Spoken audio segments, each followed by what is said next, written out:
मित्र मळका असावा पण जळका नसावा. मित्र छोटा असावा पण खोटा नसावा. मित्र सोबत घेऊन चालणारा असावा, पाठीमागे ओढणारा नसावा. मित्र तोंडावर बोलणारा असावा, पाठीमागून बोलणारा नसावा. मित्र एकच असावा पण खरा असावा. जुळवाजुळवी करायची असेल तर माणसाची करा, आणि लावालावी करायची असेल तर वृक्षाची करा. नातं हे झाडाच्या सावलीसारखं असतं. ज्या झाडाची सावली चांगली असते तिथंच माणूस विसावा घेतो. नात्याचंही असंच असतं. जिथं मान सन्मान आदर आणि माणुसकी असते तिथेच नातं टिकतं. रात्रभर गाढ झोप लागणं याला सुद्धा नशीबच लागतं, पण हे नशीब मिळवण्यासाठी सुद्धा दिवसभर इमानदारीचं आयुष्य जगावं लागतं.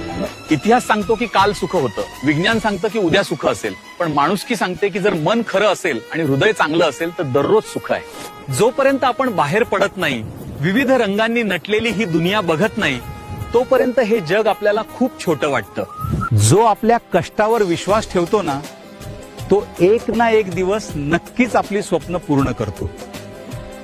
खरा आनंद हा दुसऱ्यांना देण्यात असतो, घेण्यात किंवा मागण्यात नसतो. लक्षात ठेवा. जसं गोड फळे देणाऱ्या झाडाला जास्त दगड मारली जातात ना, त्याचप्रमाणे प्रामाणिकपणे वागणाऱ्या आणि माणुसकीने वागणाऱ्या माणसालाच लोक जास्त त्रास देतात.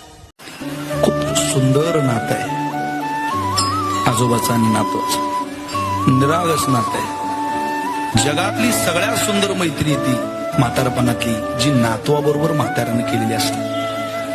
न्यायाधीश जरी असला तरी गुडघे टेकून नातवंडाला पाठीवरती घेऊन फिरण्याचा आनंद काय हे आजोबा झाल्याशिवाय कळत नाही.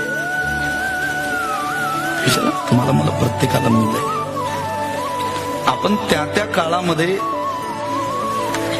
तो आनंद घेण्याकरता आजच काळाच्या आधी न जाता काळ आपल्या ताब्यात कसा राहील भक्तीचा, त्याचा विचार करणं ही काळाची गरज आहे. बायको दिसायला सुंदर असण्यापेक्षा संघर्षाच्या काळामध्ये साथ देणारी असावी. बायको श्रीमंताची भेटावी, मोठ्या घरची भेटावी अशी अपेक्षा करण्यापेक्षा नवऱ्याच्या सुखदुःखात साथ देणारी बायको ज्याच्याकडे आहे ना, तो खरा माणूस भाग्यवान आहे असं मला वाटतं. आपल्याला विकत सगळंच घेता येतं, पण कुणाच्या भावना आणि कुणाचं मन हे कधीच विकत घेता येत नाही.